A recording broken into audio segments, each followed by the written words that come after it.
When we think about money, our minds immediately jump to things like math, spreadsheets, and complex charts. But what if I told you that financial success has way less to do with how smart you are and a whole lot more to do with how you behave? That's the fascinating idea we're going to unpack today, that a relationship with money, it's really all about psychology. And this quote just nails it. Financial success isn't some hard science. It's actually a soft skill. The most important decisions we make with our money, they're not happening on a calculator. Nope, they're made around the dinner table, and they're driven by these really complex human emotions like ego, fear, and our own unique life stories. So our first big idea might sound a little strange, but it is so powerful. When it comes to money, no one is crazy. I know. We see people make what look like totally irrational choices all the time. But the truth is, those choices almost always make perfect sense to them because they're based on their own unique story. Think of it this way. We all have this unique financial DNA. It's coded by the generation we were born into, our parents' habits, the economy we grew up in, and, of course, the opportunities we had or didn't have. Because of this, no two people on Earth see money in exactly the same way. And this idea becomes crystal clear when you look at different generations, right? Someone born in 1970, they saw the stock market just explode in their youth, so they're probably pretty optimistic about investing. But someone born in 1950, they saw it go absolutely nowhere, making them way more skeptical. See, it's not about who's right or wrong. It's about the fact that your personal experience literally shapes your financial reality. So a decision that looks like total madness from the outside, like, say, someone spending their last dollar on a lottery ticket, it might be perfectly logical when you see it through the lens of their own life experiences. People do some crazy things with money, for sure, but no one is crazy.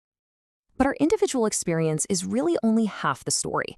There are these two massive, often invisible forces that shape our financial outcomes way more than we like to admit, and those are luck and risk.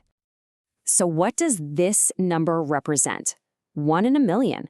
Well, this was roughly the chance that any high school student anywhere in the world in 1968 would have access to an advanced computer. And one of those students was, you guessed it, a young Bill Gates. His high school, Lakeside, was one of the only schools on the entire planet that had one. Gates himself admits that without that incredible stroke of luck, that 1 in a million head start, there probably would be no Microsoft. Of course, he had immense talent and drive. But luck opened the door. But this is where the story takes a tragic turn. Gates had a friend, Ken Evans, who was just as brilliant. They were a team. But Kent was hit by the brutal flip side of luck, risk. He died in a mountaineering accident before they even graduated. Another 1 in a million event, but this one was just tragic. And this just shows us that luck and risk are siblings. They're two sides of the same coin. They're the reality that not all success comes just from hard work, and not all poverty comes from laziness. Really internalizing this helps us approach our own finances with a little more humility and maybe judge others with a bit more compassion. So, we know our psychology, and these huge forces of luck and risk play a massive role. Now let's get into the actual mechanics of building wealth, because some of the most powerful rules are completely counterintuitive. This is where the real magic happens. Take a look at this number, $81.5 billion. This is the portion of Warren Buffett's total $84.5 billion net worth that he earned after his 65th birthday. That seems totally impossible, right? Just let that sink in for a second. How on earth did the world's most famous investor make the vast majority of his money when most people are already retired? Well, the answer reveals the single most powerful force in all of finance. And the answer is deceptively simple. It's time. Buffett's skill is investing, for sure, but his real secret is that he started when he was 10 years old. His ultimate advantage wasn't just being a brilliant investor. It was being a good investor for over 75 years, just letting the magic of compounding run absolutely wild. I mean, think about Jim Simons. He is arguably a better technical investor than Buffett, earning a mind-blowing 66% annually. But he only started at age 50. So despite these incredible returns, Simons has significantly less wealth than Buffett. The reason is simple. Buffett had more time. The duration of your compounding is often way more important than the annual rate. Okay, now for another powerful and, again, counterintuitive idea, tail events.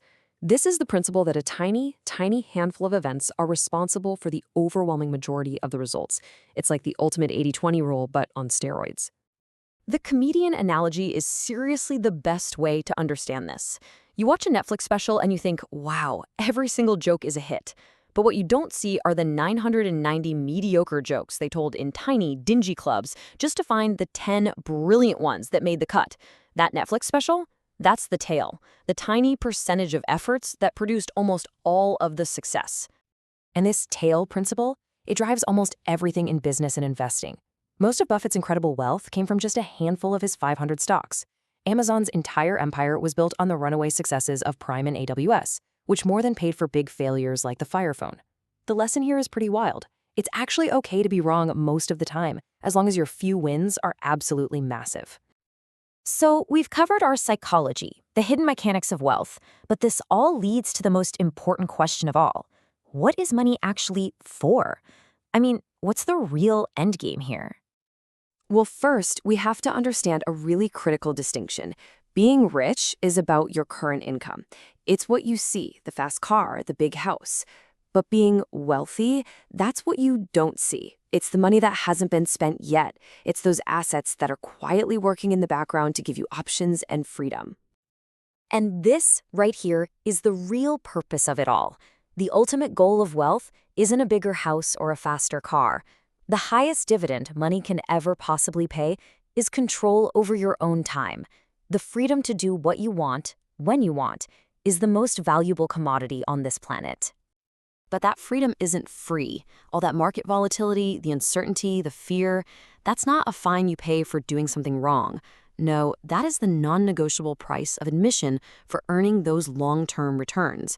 If you want the reward, you have to be willing to pay the price. And finally, there's a really dangerous trap to avoid on this journey: constantly moving the goalposts.